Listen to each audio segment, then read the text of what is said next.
हमने पिछली वीडियो के अंदर कार्बन हैलोजन बंध की प्रकृति के बारे में पढ़ा था। आज हम शुरुआत करेंगे एल्किल हैलाइड्स बनाने की विधियां। तो सबसे पहले हम एल्किल हैलाइड्स बनाएंगे एल्केन के हैलोजनीकरण के द्वारा। ठीक है, तो जब भी किसी एल्केन की अभिक्रिया हम हैलोजन मॉलिक्यूल के साथ करवाते हैं, प्रकाश की उपस्थिति या उच्च ताप पर, तो क्या होता है, यहां से H और X क्या बन जाएगा, आपके हैलोजन अम्ल यानी HX बार हो जाएगा और R के साथ क्या जुड़ जाएगा, RH यानी एल्किल हैलाइड। तो ये बन गया एल्किल हैलाइड और बाई प्रोडक्ट क्या प्राप्त हुआ, हैलोजन अम्ल। ठीक है, अब किसी भी एल्केन की अभिक्रिया जब हैलोजन के साथ करवाते हैं तब कई बार एक ही प्रोडक्ट बनता है और कई बार एक से अधिक प्रोडक्ट बनते हैं।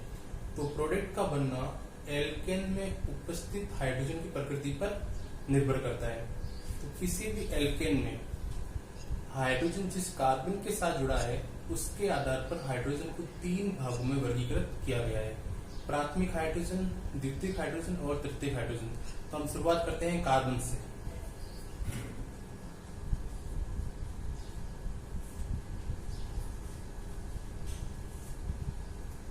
तो कार्बन को उसकी प्रकृति के आधार पर 3 भागों में वर्गीकृत किया गया है।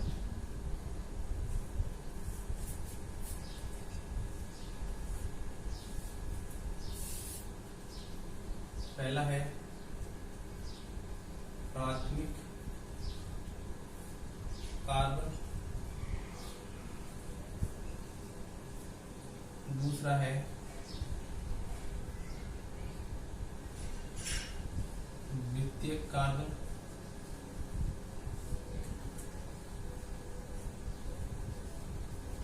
और तीसरा है तृतीयक कार्बन।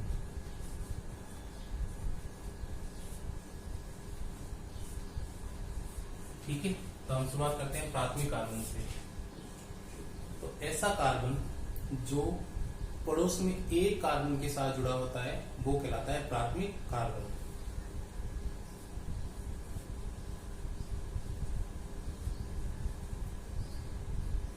यानी इस कार्बन की यदि बात करें तो ये पड़ोस में केवल एक कार्बन के साथ जुड़ा है, तो ये कहलाएगा आपके प्राथमिक कार्बन या 1 डिग्री कार्बन। ठीक है, अब इस 1 डिग्री कार्बन से जो ये हाइड्रोजन जुड़े हैं ये कहलाएंगे प्राथमिक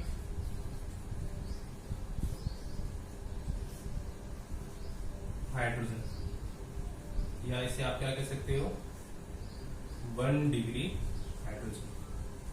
ठीक है, अब बात करते हैं द्वितीय कार्बन की। तो ऐसा कार्बन परमाणु जो पड़ोस में 2 कार्बन परमाणु के साथ में जुड़ा होता है वो कहलाता है आपके द्वितीय कार्बन, या जिसे हम क्या बोलेंगे, 2 डिग्री कार्बन। ठीक है, अब 2 डिग्री कार्बन या द्वितीय कार्बन से जब हाइड्रोजन जुड़ता है तो ये कहलाएंगे द्वितीयक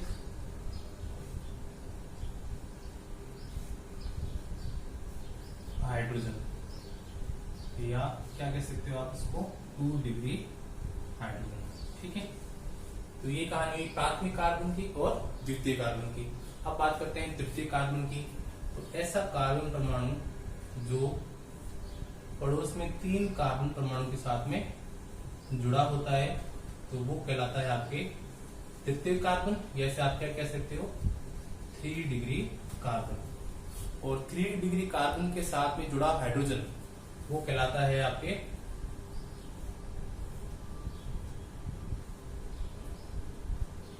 तृतीयक हाइड्रोजन। ठीक है, या क्या कह सकते हो आप इसको, 3 डिग्री हाइड्रोजन। तो ये 3 भागों में हमने वर्गीकृत कर दिया किसको, हाइड्रोजन को। किसके आधार पे कि वो किस प्रकार के कार्बन के साथ जुड़ा है। यदि प्राथमिक कार्बन के साथ जुड़ा है तो प्राथमिक हाइड्रोजन कहलाएगा, द्वितीयक कार्बन के साथ जुड़ा है तो द्वितीयक हाइड्रोजन कहलाएगा, और तृतीयक कार्बन के साथ जुड़ा है तो तृतीयक हाइड्रोजन कहलाएगा। ठीक है, अब ये जो 3 प्रकार के हाइड्रोजन है यानी प्राथमिक, द्वितीयक, तृतीयक, इनकी क्रियाशीलता का भी क्रम में याद रखना है।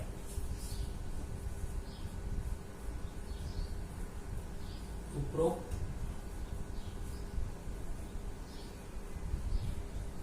हाइड्रोजन की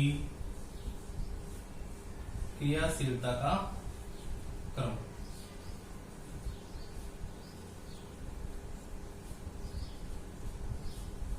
यानी जब किसी एल्केन्स की अभिक्रिया हैलोजन के साथ करवाएंगे तो इन तीनों में से यानी प्राथमिक, द्वितीयक, तृतीयक हाइड्रोजन में से ज्यादा रिएक्टिव कौन होगा? तो सबसे ज्यादा क्रियाशील होगा आपके 3 डिग्री हाइड्रोजन, उसके बाद नंबर आएगा 2 डिग्री हाइड्रोजन का, और सबसे कम क्रियाशील होता है 1 डिग्री हाइड्रोजन। तो ये जो क्रियाशीलता का जो क्रम है वो किसके आधार पर दिया हमने कि जब कार्बन हाइड्रोजन बंध का समास विखंडन होता है तब बनने वाला जो कार्बन मुक्त मूलक होगा उसकी जो स्टेबिलिटी होगी वो स्टेबिलिटी किसकी होगी? हाइड्रोजन की क्रियाशीलता का, जो हमने ऑर्डर लिखा है। ठीक है, तो यदि बात करें हम, तो जब भी किसी कार्बन हाइड्रोजन बंध का समास विखंडन होगा तो क्या बनेगा आपके? Carbon free radical. ठीक है, यानी मुक्त मूलक। तो इसकी जो स्टेबिलिटी यानी मुक्त मूलक की अभिक्रियाशीलता का क्रम आप किसके आधार पर देते हो? इनकी स्टेबिलिटी के आधार पर। तो सबसे ज्यादा स्थायी मुक्त मूलक कौन सा होता है? 3 डिग्री। तो आप यहां लिख सकते हो मुक्त मूलक के स्थायित्व का क्रम। तो सबसे ज्यादा स्टेबल कौन होता है? 3 डिग्री, 2 डिग्री, और सबसे कम स्टेबल कौन होता है? 1 डिग्री। ठीक है, तो हमने इस पार्ट में क्या पढ़ा है कि जब भी किसी एल्केन का हैलोजनीकरण करेंगे तो हैलोजनीकरण एल्केन में उपस्थित हाइड्रोजन की प्रकृति पर निर्भर करेगा।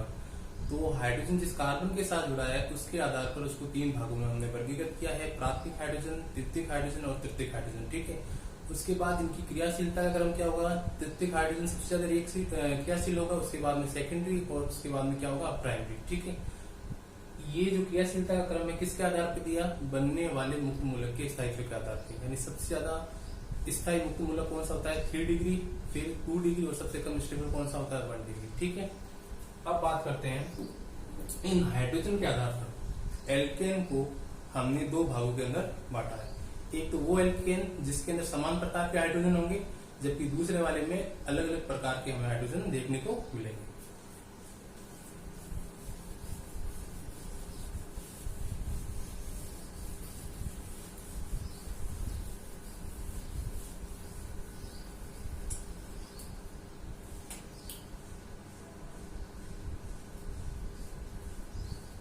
तो हाइड्रोजन के आधार पर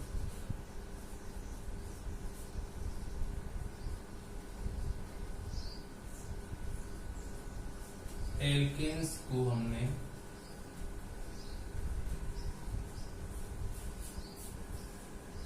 दो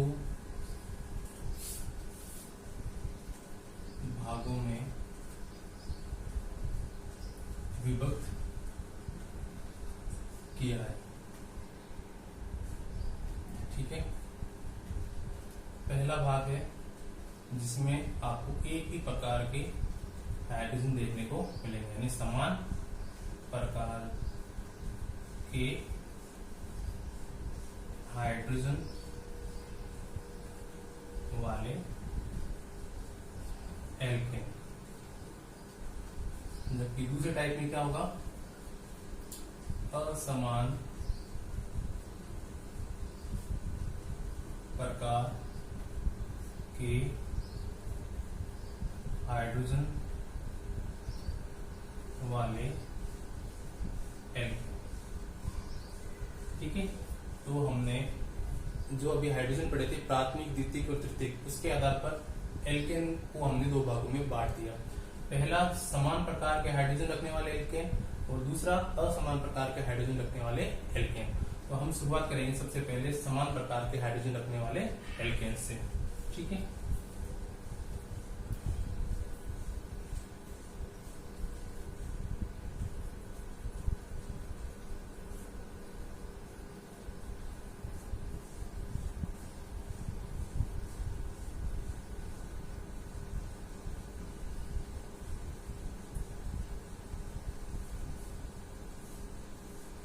तो समान प्रकार के हाइड्रोजन रखने वाले एल्केन्स की यदि बात करूं तो आप एग्जांपल कौन सा दे सकते हो?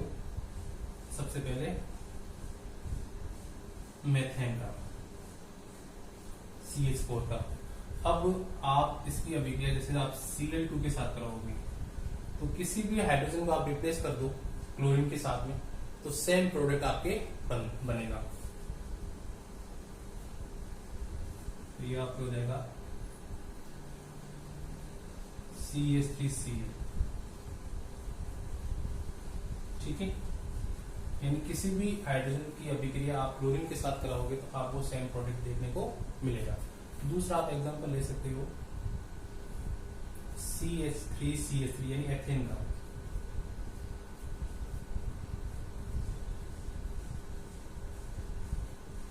तो यदि हम हाइड्रोजन के प्रकार की बात करें तो इसमें आपको कार्बन कौन सा दिखाई दे रहा है? प्राथमिक कार्बन, यानी ये कार्बन के साथ जुड़ा है, यानी इसके अंदर दो आपको प्राथमिक कार्बन देखने को मिल रहे हैं। तो ये भी एक प्राथमिक कार्बन है और ये वाला भी प्राथमिक कार्बन है, यानी 1 डिग्री कार्बन और 1 डिग्री कार्बन।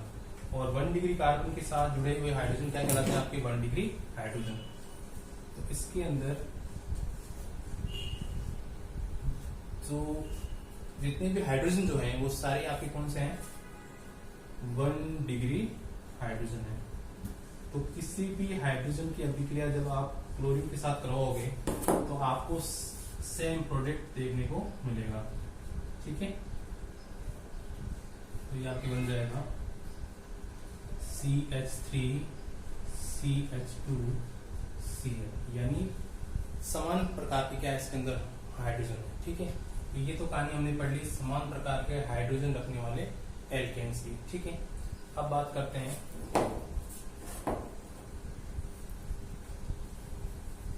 असमान हाइड्रोजन रखने वाले एल्केन्स।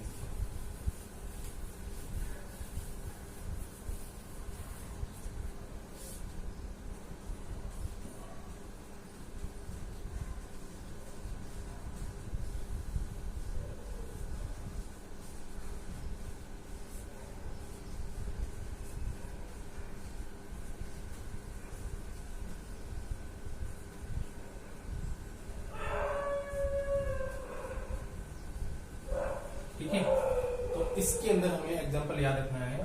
देखो मेथेन हो गया, एथेन हो गया, बात करते हैं प्रोपेन की, CH3CH2CH3। अब इस वाले कंपाउंड में यदि हम हाइड्रोजन के प्रकार की बात करें तो ये वाले जितने भी एच होंगे, यानी आप इसको इस प्रकार से बना लो।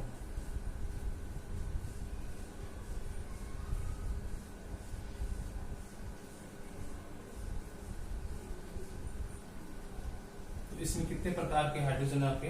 देखो ये आपके प्राइमरी कार्बन है, तो प्राइमरी कार्बन से जुड़े होंगे जितने भी आपके हाइड्रोजन जुड़े होंगे वो कहलाएंगे आपके 1 डिग्री हाइड्रोजन। ठीक है, इसी प्रकार ये वाले भी आपके सारे क्या होंगे? 1 डिग्री हाइड्रोजन। जबकि बात करें इस कार्बन की तो ये कार्बन जो है वो पड़ोस में 2 कार्बन के साथ जुड़ा है, तो इसकी प्रकृति कैसी होगी? 2 डिग्री, यानी 2 डिग्री कार्बन है और 2 डिग्री कार्बन के साथ जुड़ा हुआ हाइड्रोजन क्या कहलाता है? 2 डिग्री हाइड्रोजन। तो इसमें जब आप प्रोपेन की अभिक्रिया किसी हेलोजन मॉलिक्यूल के साथ कराओगे तो दो डिफरेंट प्रकार के कंपाउंड यौगिक आपको देखने को मिलेंगे। यानी एक कंपाउंड वो होगा जिसके अंदर प्राइमरी हाइड्रोजन क्लोरीन के साथ या हेलोजन के साथ अभिक्रिया करेगा, जबकि दूसरे वाले कंपाउंड के अंदर क्या होगा? जो सेकेंडरी हाइड्रोजन है वो हेलोजन के साथ में क्या करेगा? अभिक्रिया करेगा। ठीक है, तो हम दोनों रिएक्शन को देखते हैं।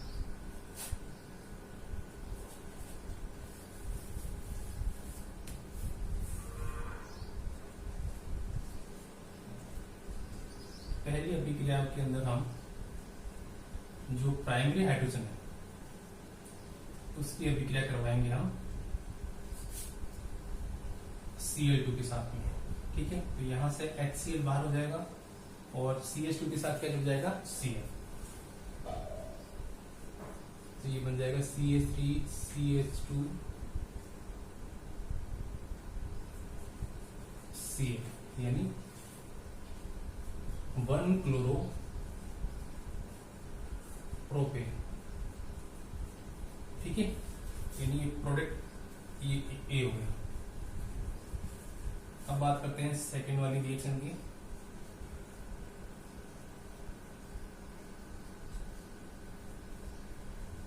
जिसके अंदर 2 डिग्री हाइड्रोजन क्लोरीन के साथ में अभिक्रिया करेगा।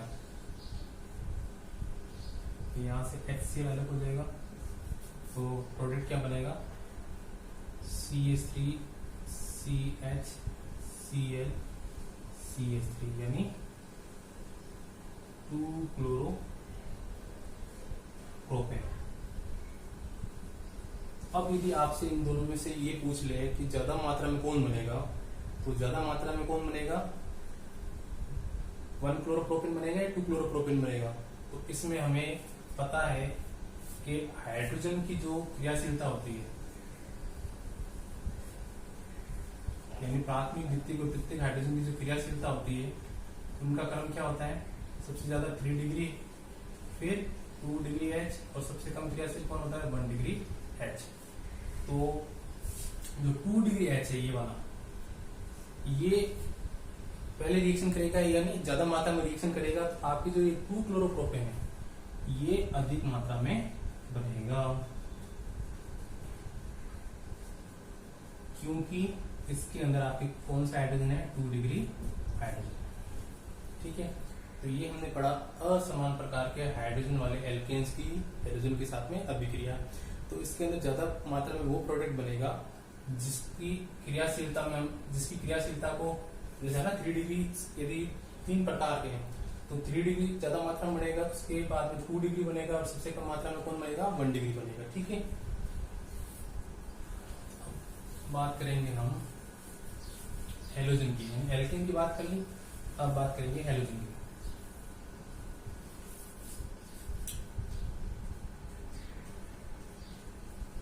तो हैलोजन्स की यदि क्रियाशीलता का क्रम यदि हम लिखते हैं,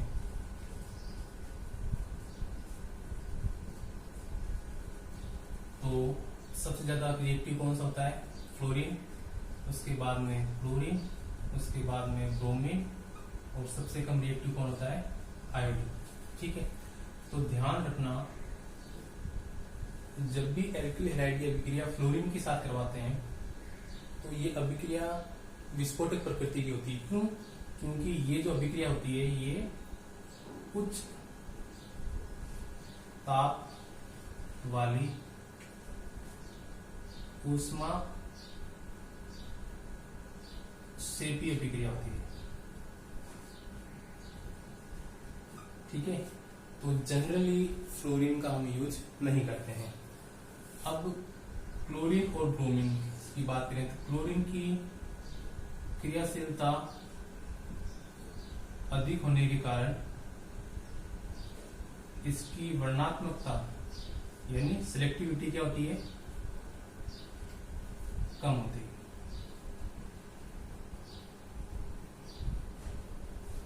ठीक है, यानी कम होती है, जबकि ब्रोमीन की क्रियाशीलता कम होने के कारण इनकी इसकी वर्णात्मकता क्या होती है, अधिक होती है।